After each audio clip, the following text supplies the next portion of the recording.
like to say to your friends and family? Closer. Closer. Closer. Des Bryant caught the ball.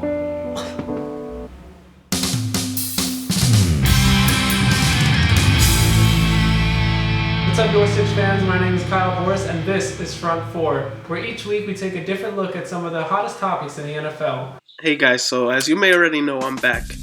Come on, hold the applause. We don't want others to feel bad. I really enjoy being a guest for Front 4, so we are in talks to make this a permanent thing, or I'll just win every week. Okay, Carlos, we'll talk about those contract discussions you have in mind after this week. We'll see how you do. Now, since you did tie for the win last week, we decided that all three of us at Front 4 would, make a sign for you to kind of just say, good job. Now, my sign, your name's Carlos, but I got Carlos because you lost. You didn't win, you tied for a win. If we're giving you a win, we should be giving me a win. Congratulations to Carlos for sticking around another week, tying me for first place, so good job, Carlos, good job. That was last week. This week, the gloves are off. Look at that. Gloveless. Since I lost, I will go through with my bet and do my little sign for Carlos. Carlos is I, but I'll actually be even nicer and go with Carlito is cool. I'm sorry, Carlos. This did not go as planned, but if you do come out on top this week all by yourself, we will definitely do some awesome signs for you, and you will be back for week 7. But before we get to do that, let's do the week 6 NFL predictions here on Front 4. I'm going to take the Patriots winning by more than 9 points, and my guess is that it will be around 17 points. The reason being Tom Brady had a huge game in his comeback with 406 yards and 3 touchdowns. Look for more of the same from Brady. And also, the Patriots defense continues to be great, holding opposing teams to about 15 points per game. Now, the Bengals find themselves kind of in middle ground as it comes to the AFC. So I think they really need this one. I don't think they'll get it, but I think they're going to fight, and I think they're going to play pretty hard behind Marvin Lewis. I think they cover this week, but they don't get the job done. Tom Brady's going to do Tom Brady things in this one, and I expect the Patriots defense to pressure Andy Dalton enough for a double-digit victory. After the Cowboys beat up on the Bengals last week, I think the Pats will do the same. All the boys are playing back together again, and it'll be hard to beat New England this week. Coming off 3 straight losses, losing can become a habit in sports, and the Giants will lose their 4th straight. I think Eli Manning has more pressure on him with the New York media and the fans coming after him.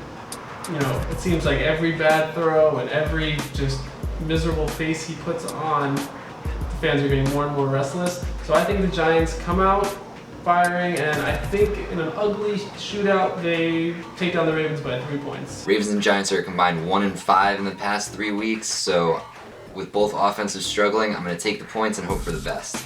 I think the Giants will walk away with a victory this week and give the Ravens a wake-up call. However, I only see that happening if Odell leads the way. The Eagles will win by more than 3 points. I think it will be a 14-point game. The Eagles have had a good defense and offense this season, and their 3-1 record reflects that. The Redskins are 5-1 in their last 6 games at FedEx Field against the Eagles. I think they improved to 6-1 in that span. If Jordan Reed was healthy, I'd be more inclined to go with the Redskins. But since he's questionable with a concussion right now, I'm going to go with Carson Wentz to have a bounce-back win this week. I think the Eagles are going to win this week by a touchdown. The Eagles' defense will be the star of the game, though. I think Kirk Cousins is going to spend most of his game getting up from getting sacked so much. The Falcons will win a close game by 1 point. You heard it here first. The game has the looks of being a game of the week. Russell Wilson and the Seattle Seahawks defense had 14 days to prepare for Matt Ryan and the high-powered Falcons offense. I think that gave them plenty of time to, come up with a great game plan, and they're going to come out ready to go. They are favored by 6.5 points, and I think they get it done by a touchdown to slow down the Falcons. Give me Julio Jones and a free 6.5 points. I'm going with Atlanta. In an offense versus defense game, I will always pick the defense. The Seahawks will beat the Falcons. However, I think both Ryan and Wilson will have great games. Packers will win by less than 4 points. It will be a 3-point game. Sorry, Kyle. Very close game, but the Cowboys are coming into this with 4 straight wins. But their luck has to stop somewhere, right? As long as there's no disputed catches in this game, I really could care less what happens. Cowboys cover. The Cowboys have been relying on the run all year to ease Dak Prescott into it, but the Packers have one of the most stout run defenses in the NFL. So I'm going to take Aaron Rodgers' arm over a rookie arm and go with the Packers. This matchup seems pretty obvious, so I'm obviously going to go with the obvious here. The Packers are going to win, but Prescott's going to keep up with the Packers game. Who do we play this week? Who made this schedule? Find out who made this schedule. So I will stick to the Jets all year, no matter their record. Fitz will get us the win, and he will throw 3 touchdowns. And if I get that right, I should get 10 points, so should be back for the rest of the season. Carson Palmer returns, and I think it'll be a huge reason why the Jets will get beaten up this week. Sorry, Ryan and Carlos. Just keep the L's coming.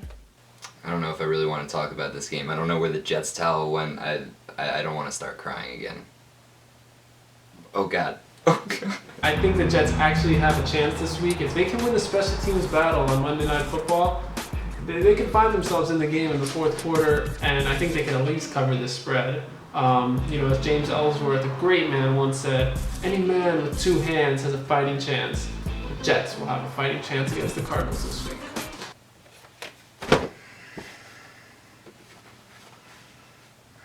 All right, Front 4 fans, that is our NFL Week 6 predictions. We hope you enjoyed them. If you agree with us or if you disagree with us, hit us up in the comments. You can like and subscribe to our YouTube page. We're going to be sending out some awesome content your way. And, definitely check out YourSitch.com for the article that will coincide with this video, where we'll get into some of the other matchups that we weren't able to talk about today. And, thanks for tuning in, and we will see you at Week 7. Peace.